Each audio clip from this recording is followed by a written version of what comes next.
Salut chers résilients, j'espère que vous allez bien. Dans cette vidéo, nous verrons comment les ONG et les associations financent leurs activités d'aide aux migrants. Je vous ai parlé précédemment des associations qui accompagnent les personnes en difficulté, les réfugiés, les migrants, etc. Et aujourd'hui, nous verrons comment elles se financent. C'est très important de savoir comment elles financent leur activité et surtout pour les personnes qui n'ont pas regardé les précédentes vidéos où je listais toutes ces associations qui aident pour vous régulariser, pour vous héberger, etc. Allez-y regarder.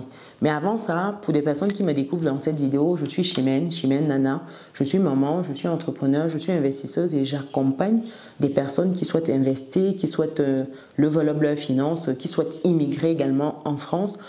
Pour ce faire, vous avez la possibilité d'aller sur business-et-réussite.com, onglet prendre rendez-vous pour bloquer votre rendez-vous. Là, on va parler de votre projet d'investissement.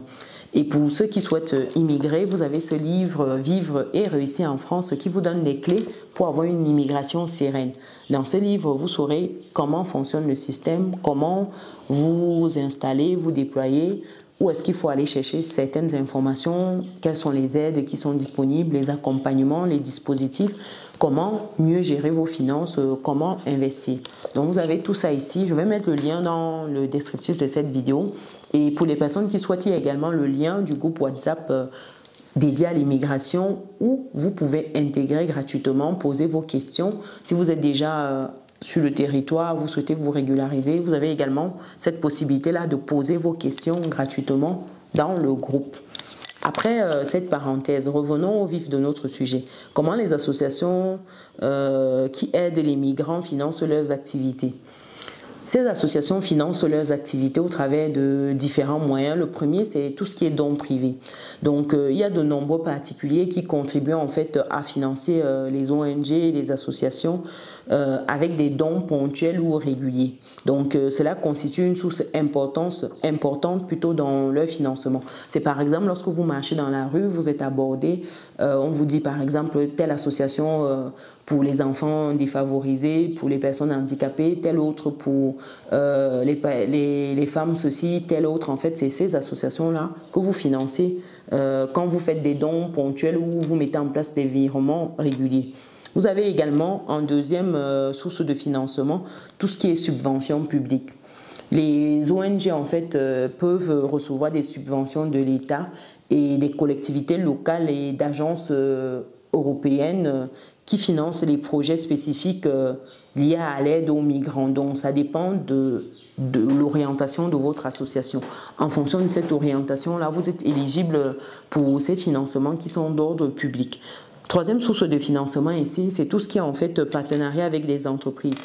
Certaines ONG ont établi des partenariats avec des entreprises privées et qui organisent en fait des collectes de fonds, des actions caritatives comme les galas, comme tout ce qui est marathon, des ventes aux enchères qui permettent en fait de mobiliser des fonds dédiés à une cause. Par exemple, vous arrivez à un dîner de gala, on vous dit que c'est gala en faveur des enfants handicapés.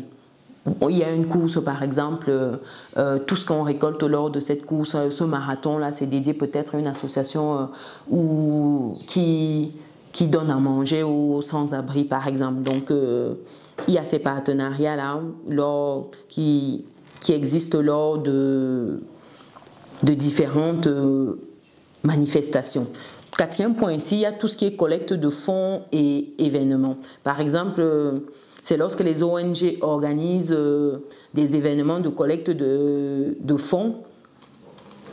Non, pardon, le cinquième point, je disais, c'est tout ce qui est en fait fondation.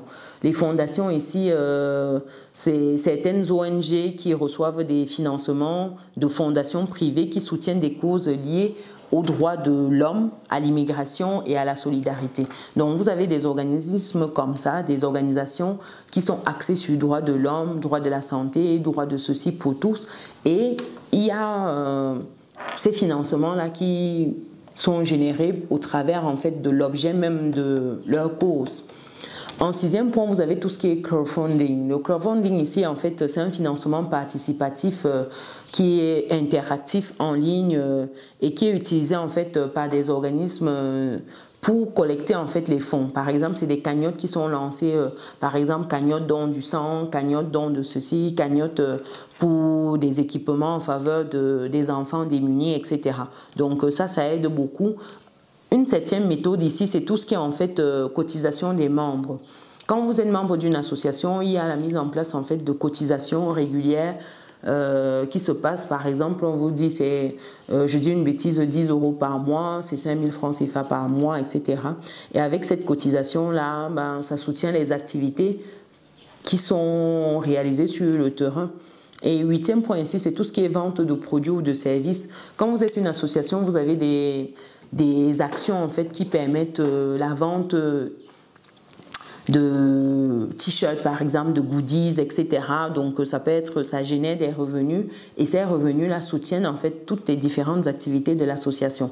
Donc voilà en fait 8 techniques qu'utilisent les associations, les ONG pour financer en fait leurs différents projets. Est-ce que vous faites partie d'une association aujourd'hui? Dites-moi dans les commentaires. Pourquoi vous n'êtes pas dans une association? C'est très important. Vous savez, même juste en tant qu'adhérent, simple membre, c'est bien. Parce que les associations vous permettent vraiment d'explorer, je vais y arriver, d'explorer en fait un potentiel que vous avez, de mettre à contribution votre don, votre talent au service d'une certaine cause. Et vous pouvez ne même pas avoir d'argent, mais partager votre temps. Et les associations, quand vous êtes dans des situations difficiles, bah par exemple, vous êtes dans une situation où vous n'avez pas vos papiers, vous êtes dans une situation difficile, bah les associations, ça vous aide. Quand vous êtes membre d'une association, ça vous aide énormément. Il ne faut pas simplifier en fait la puissance de ces associations-là. Pensez-y, pensez-y. Voilà, pour des personnes qui sont arrivées jusqu'ici, mettez association en commentaire. Mettez association. Je saurai que vous êtes arrivé jusqu'à la fin de cette vidéo. Et pensez à mettre également un pouce, un like, partager dans vos différents groupes. C'est important. Nous, on se donne rendez-vous dans une prochaine vidéo. Ciao.